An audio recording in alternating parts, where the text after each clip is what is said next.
Yo, what is going on, guys? It's your boy Kimbo here, and it's time for another epic Bakugan Legends episode review. I couldn't help myself.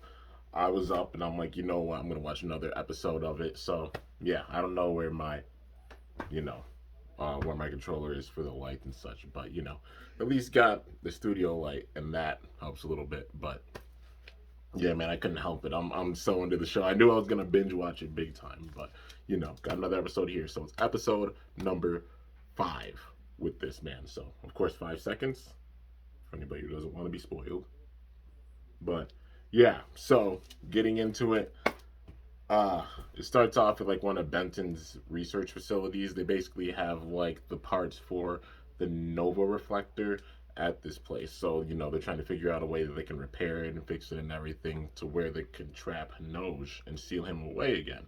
But things aren't going too far with the research at this current moment. But with that, um the Awesome Brawlers get a call, and it's basically from it's a notification about one of the islands being under attack by the swarm. So they immediately went to action and such, went to the island, and it was the one where Kino stayed, him and his grandpa. We saw them from a previous season. I think it was Geogon Rising, pretty sure. But yeah, just that they're bringing in characters from like previous seasons and such, the way they are, like we're seeing characters from all the different seasons, like 1 through 4 and 5, and that's really really nice to see. So they're still paying respects and such, even to the first season, still being in Lost Vomos, and steering with that, because we saw with the first era how they like switched it up big time with each season. Like new characters coming in and everything. And it wasn't the bad part of them coming in, it was like not seeing any of the older characters. That was just like the approach they took with it. But this time it being much more balanced, to where we see new characters with each season, but still even developing on older characters and still having them be a big part of things, because how they are. But yeah, man. So when the Awesome Brothers get to this island, it's basically just completely barren of like soil and everything. The swarm went and took all the energy from this island, and then one of them stuck behind, and basically made a hologram of Hanoj. So that's how he communicates and everything. And they asked him like, "What is this about? Like you said you weren't gonna do anything until the battle judgment," and he said, "Correct. Until the battle judgment." Until it began. They probably thought till it was all decided and everything was over, but nah, when it began. So at that very moment, that's where he just started taking some of the power from the earth. And the way it is, it's like he'd give the power back if they won. If they didn't win, that power is his now. It's as simple as that. I know it's just straightforward to the point, man. Like you talk about like just big time power, he's not waiting anymore. He's like, nah, we're doing this. I already sent somebody. Let's get this on the road. And who he sent was actually Mr. Callaway Storm. Of course, Ajit saw that and he was like, "Oh my god, Storm!" Like they're all like, "You showed up here. What are you gonna get from this?" And he basically just like, "I wouldn't expect you to understand." So we got the big setup for this battle. So it's Ajit versus Storm. Makes sense for it because just their history and everything with it. And I enjoy how they did this. They actually went out on like another island. That way that nobody was getting caught in the crossfire of all the battles and everything. Yeah, man. So they battle on this island. So it's Pharaoh versus Hydronoid Krakelios, you know, and it has the Nova power in it. So he got gifted this power from Hinoj himself, because Hinoj being so powerful, he has the power of Nova within him big time. So he donated it in this case. Um, it's a back and forth intense battle, but there's one underlying thing, and they completely like bombarded, like Hinoj completely bombarded them with the spot. Like they just went there to see what was happening with the swarm, and it turned into like that's the battle. That's the first battle of the battle judgment. Like he's the one. He's like, I'm deciding where this is happening. So yeah, we get this battle. It's back and forth. It's pretty intense, but at the beginning, Storm definitely has the advantage. Majid's getting overwhelmed, and like the ground underneath starts to crumble, and it turns into like small little like platforms, because the water around it, is because the swarm drained all the energy. So they're sitting there battling on all these different areas and such. And Ajit refuses to give up. And he thinks of even the lessons that Storm taught him. We get a cut scene and a flashback to season 2 when they were working together. So we first saw Ajit, because Ajit entered in season 2 and was a Phantom Thief at first, but then gave up that life, switched his mindset and everything, and became one of the awesome brawlers because it's given they needed an armless brawler, and we got that with a Jeet, and it's just awesome, man. The way that they had that transition and him coming in, it was sick, man, for sure. And a Jeet's done, he's done us proud, man. Being an armless brawler, he's freaking awesome, that's for sure. But with this, after that cutscene, he sees a core. It's a Nova core moving around, but the island makes it where there's a bunch of mudslides. A bunch of trees fell over it. And then he remembers that cutscene and remembers like Storm taught him to use his imagination and everything. He does so and he just goes for it. He throws Farrell all the way over. It sneaks right through and hits the spot where it's moving and gets the shot and gets it. And, yeah, I think he used Baku gear with it, like Nova gear with it. And Storm was like, "What? How did you manage to pull that off?" And he's like, "Well, it's something you taught me." So learning from the master. And then he uses that power and takes out Storm, takes out Krakalios. So Storm goes down. Ajit has won the first battle of the Battle Judgment, so they have 1 point. Yeah, but I think it's 8 on each side. And the way that it goes is that anybody can battle until they lose. So it's basically elimination style until all the members are knocked down on one side. It's like how I do my battles, like my Beyblade battles, with like generation comparisons. Like I have the Bay go until they go down and they lose. It's sort of the same style. So yeah, I mean that's pretty cool. That means you're gonna see a lot of different combos, but when you lose, you're out. But yeah, with that, Storm's out. So, afterwards, a Jeet walks up to him and like tries to talk to him, and it's actually pretty peaceful. He's like, "Well, um, I'll see you again if you can manage to get by, Hanoj and stop Hanoj. Show your power, The kind of uplifting. So seeing that communication and stuff with them, kind of resolve itself after like how things went from season 2 even up to this point. Seeing that resolution with the story, that's really awesome, man. I love seeing that. And then at the very end, G even says like, "Thank you, master." He still sees him as a master thief because he learned from him and such since he was way younger, man. So that was a nice pull at the heartstrings for like the big time fans who saw like even back in Armored Alliance and such where those things were going down. But yeah, man, overall, really, really solid beginning of this Battle Judgment. And then we get the second part of the episode, that being the second part of this judgment. So, um, basically, it starts off with all of them training. And, um, yeah, they're all just training in the park and such. And then Hanoj has a member of the Swarm show up and basically says the next battle's in Vestroya. He's like, "We could have given us a bit of time." Dan said that. But, Hanoj is like, "I have no time for any of this. We're just going for it. It's just going to happen, whether you like it or not." So the next battle's in Vestroya. At first, they're like, "We don't have a way to get there. The gates are all closed." And then Hanoj is like, "I don't need no damn gate.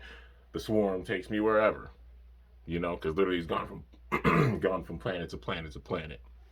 But yeah, so teleport to Vestroya. It looks like a place maybe in Ventana, but it's basically got a river and a bunch of tropical settings on both sides. So I'm assuming maybe Ventana.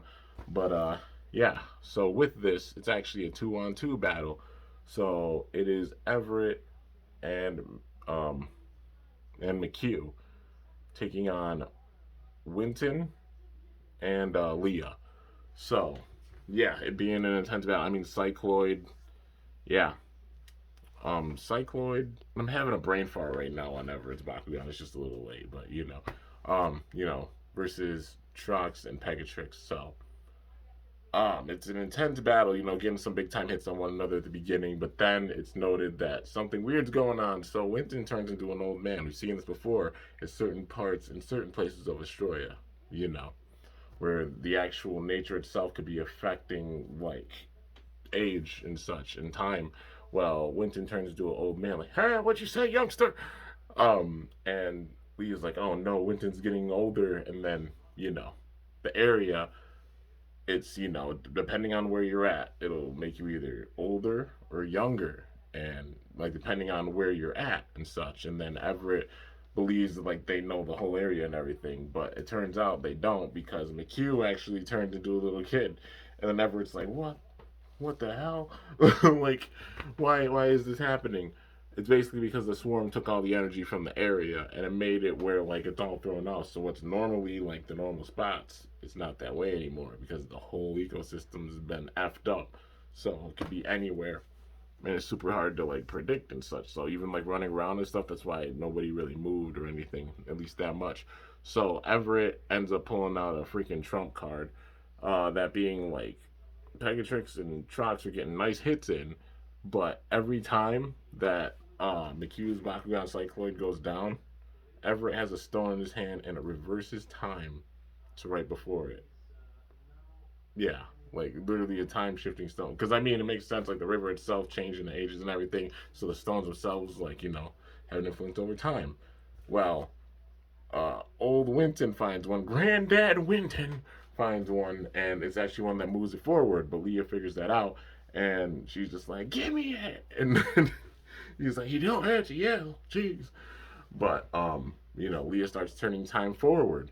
But with that, both of the stones break because of the tension, like moving time back and forth. Can't manipulate it that much because if you do, like, it just makes sense they broke. So you can't like abuse that power or anything. But yeah, just like it's not natural or anything, so they just broke. But they're starting to get kind of the lead. It seems like Leah and Winton are, but then this man Everett, he's literally just like, I didn't say I only had one, and he pulls out another damn time shift stone. Yeah, and then rewinds time, and then they end up getting, like Winton and Leah got nice setups and such for their Bakugan, but then like he reverses time, and then they have both their Bakugan.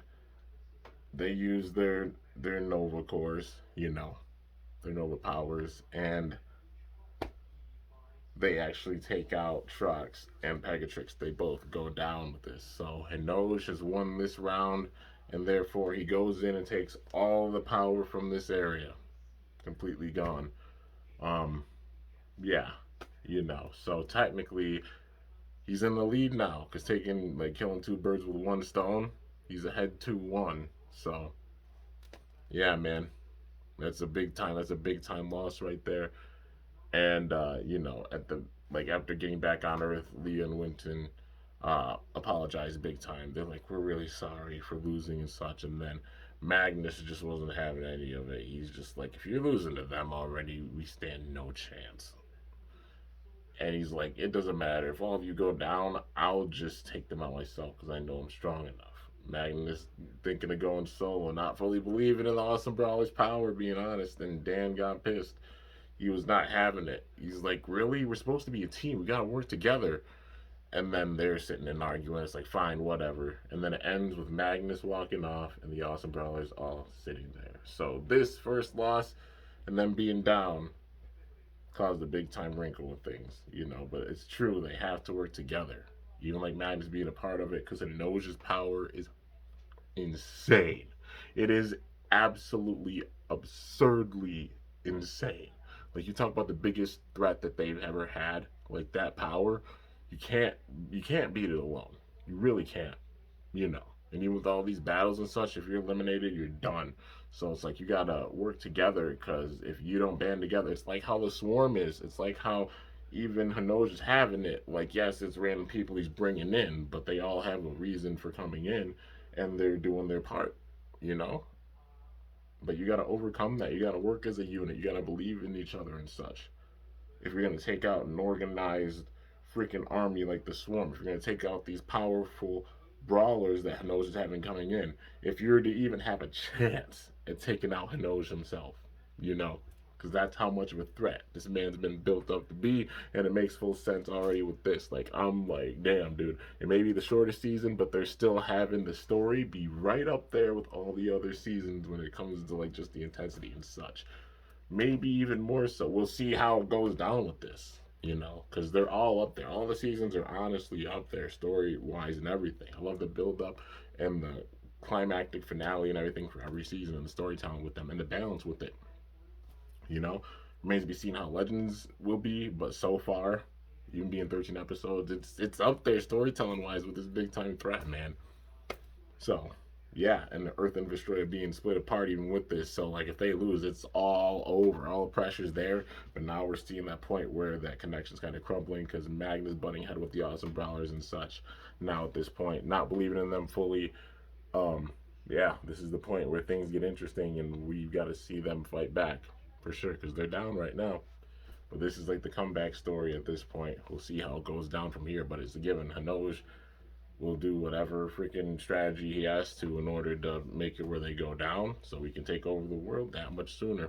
He ain't a very patient Bakugan. You already know. But anyways, guys, yeah, overall, really solid episode. Love seeing these battles and everything. It's got me hyped for the next one. You already know, man. Yeah.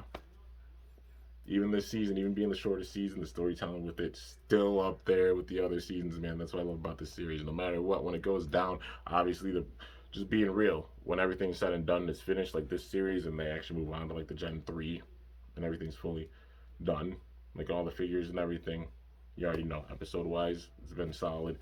Figure wise, you already know it's solid. The main thing being the TCG, but hey, we just gotta have it for what it is. And still, that it was even the thing that was created. Execution could have been done better, but hey, at least that we even have like a TCG and a chance to like try and find the cards while we can. So yeah. Anyways, guys, yeah, that's gonna do it for this epic review on Bakugan Legends episode number 5, man. But anyways, hope y'all enjoyed. If you did, be sure to slice that like button down below. Let me know how I did. If you're new to my channel, definitely be sure to subscribe for some epic content because I upload daily. And if you haven't already, be sure to ring that bell by my channel name to be notified whenever I upload a video. Also, I know when I talk, I look down like quite a bit. You know, it's just me gathering my thoughts and everything. But you know, still speaking to you guys and such. You know, like public speaking's tough. Even if it's like you sit and you have like a cam and everything, you gotta like make sure like you just know like how to really articulate your dialogue and everything and just gather your thoughts so you can get to the point with everything you're saying. But it shows because the window is always between like 15-20 minutes with these reviews. I think it's enough time to go in, really tell all my thoughts and the details and everything, what I think with the episodes and such, you know. But yeah, and put a little fun interpretation with it because obviously some of the things I say aren't exactly what they say, but it's the basic premise of what they're saying, you know. But yeah, anyways, guys, that's gonna do it. And yeah, anyways, guys, till next time, it's your boy Kimbo signing off. See you guys later. Thanks so much for watching. Till then, stay awesome. And Bakugan Brawl. We're out of here.